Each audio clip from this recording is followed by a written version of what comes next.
It's Mohim for Boxing Domination, and I'm joined by Jeremy the Pitbull Smith ahead of his BKFC 43 bout against Houston Alexander. Joining me from Nebraska. How you doing, champ? I'm doing good in yourself, man. Thanks for having me. I'm doing great. Thank you. Thank you for coming on. Very last minute. I really appreciate it. Talk to No me. worries, man. You are, I believe, four fights into your bare knuckle career. Am I Yeah, correct? four fights into it. This is my fifth. My record is 3-1, so this will be my Three and fifth one, fight two going in. wins. Three No, and three one, wins. Three wins, one Three wins, loss. one defeat, two wins coming Yeah, by way of knockout. You're coming up against correct. very hard puncher in Houston Alexander. How Yeah. much do you know of He's, him? And what are we expecting this weekend? well, I grew up watching Houston Alexander. He fought Kimbo Slice in MMA. He's been around for years. Like, he's got a lot of fight experience in him. So yeah, obviously he's game. He's a fighter. He comes to fight. That's it. He's game. He loves fighting. Same as me. I also love it. So I think it's going to be a good fight. I think he's never been out of the second round in bare-knuckle.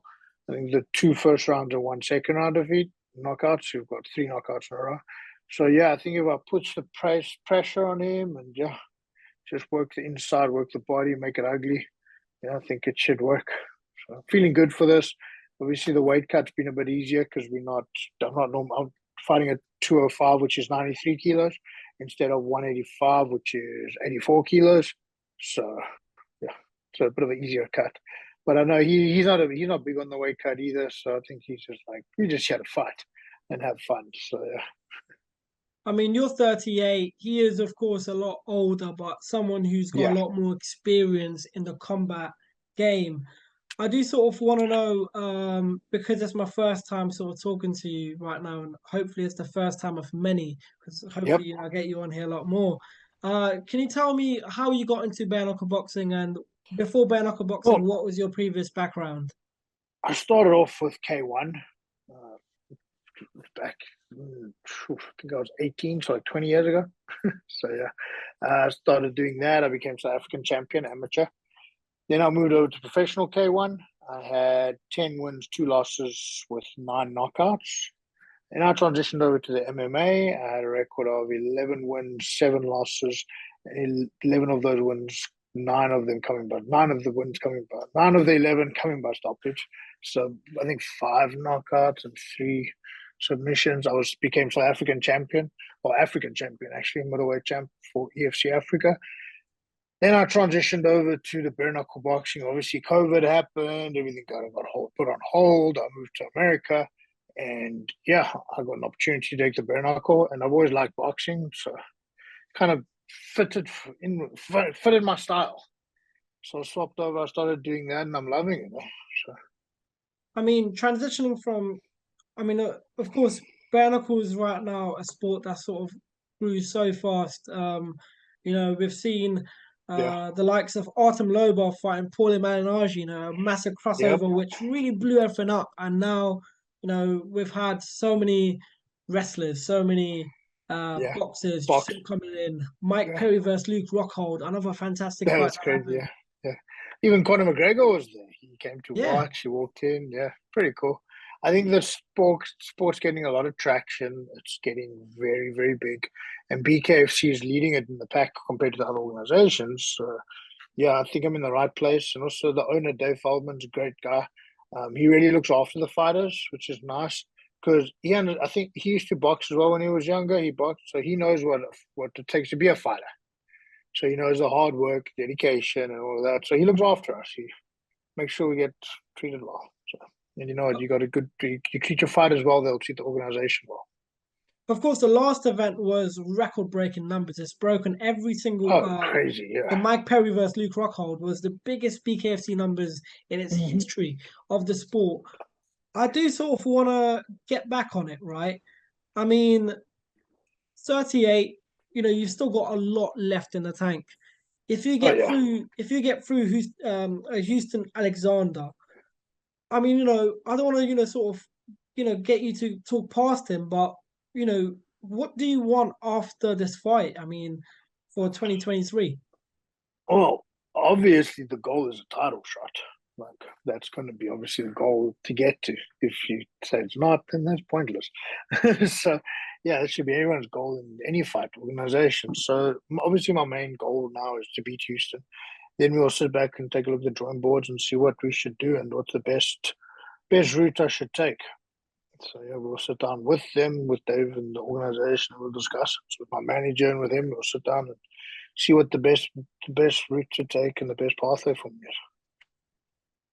And one of the things I sort of want to know is from transitioning from K1 to, of course, so many other sports, but first and foremost, did you ever imagine yourself, having bare-knuckle boxing? Because bare-knuckle boxing at one time used There to be wasn't bare illegal. knuckle boxing there. There wasn't bare knuckle boxing back in the Yeah. day.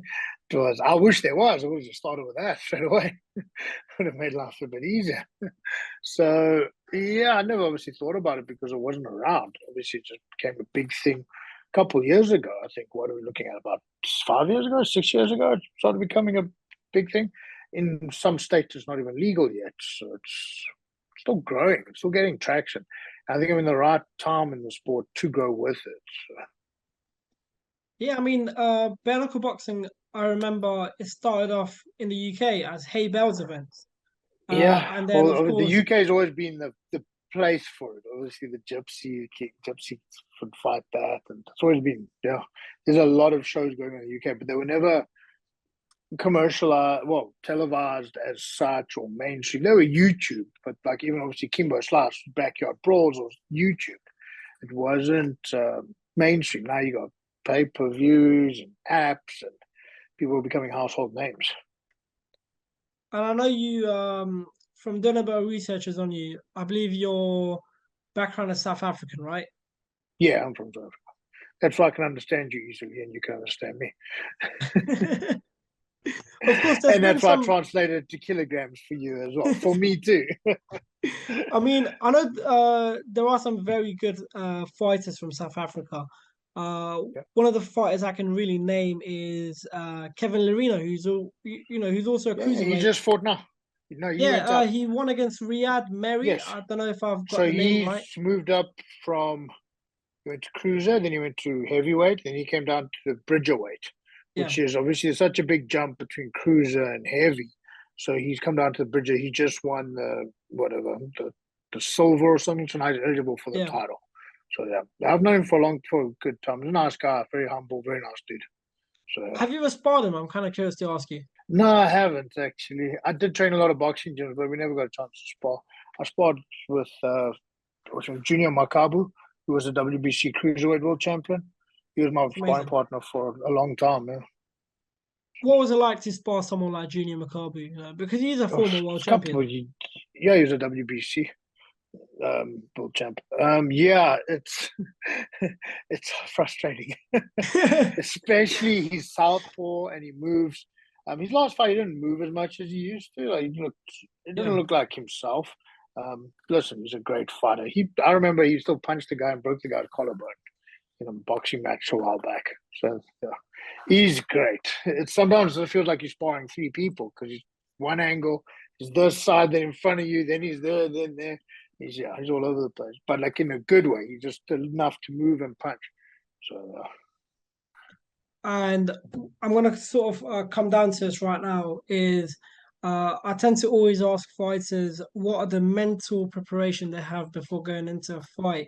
So, for yeah. example, a lot of fighters they say before a fight they sort of pee a lot. I know it sounds a bit insane, but That's a nervous pee. Everybody does that.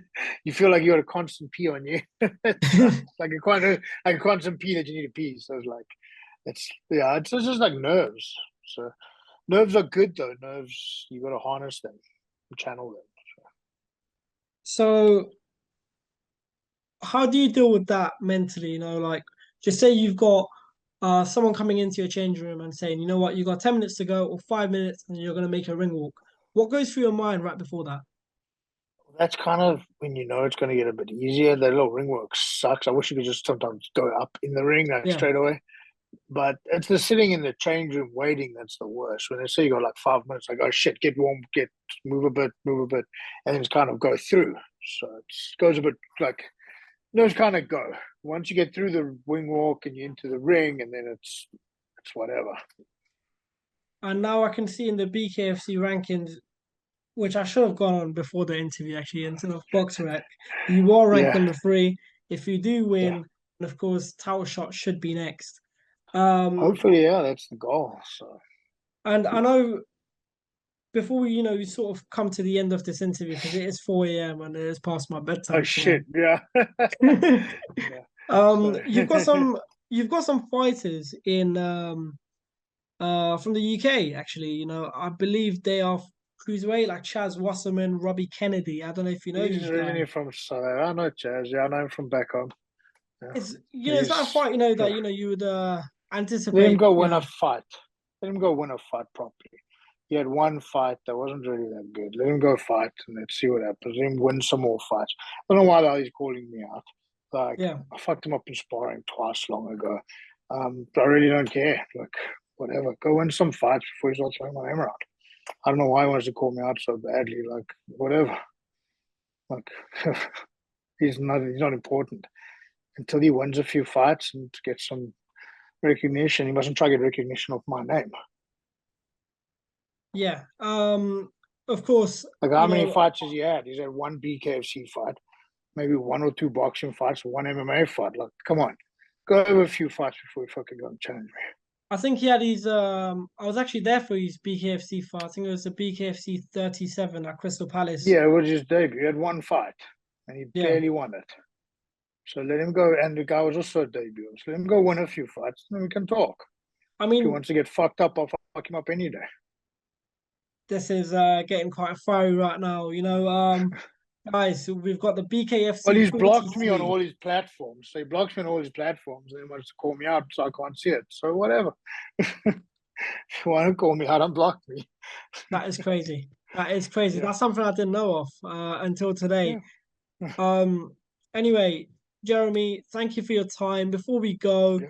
and I start editing this interview up, I do sort of want to ask you, what are we expecting from the Pitbull on Saturday night? Well, there's a reason why my nickname is Pitbull. I come to fight. So, yeah, I'm gonna go. I'm gonna put on a fight, and yeah, let's see where it goes. I don't mind going all 5 rounds. I don't mind just wherever it goes. I'm ready to go anyway. I've trained for every scenario, and that's it. I'm gonna go there and fight, do my fight. And that is an interview with Jeremy the Pitbull Smith ahead of his Thanks for fight having with me, bro. Houston Alexander. Thank you so much. May the best man win. Thanks, man.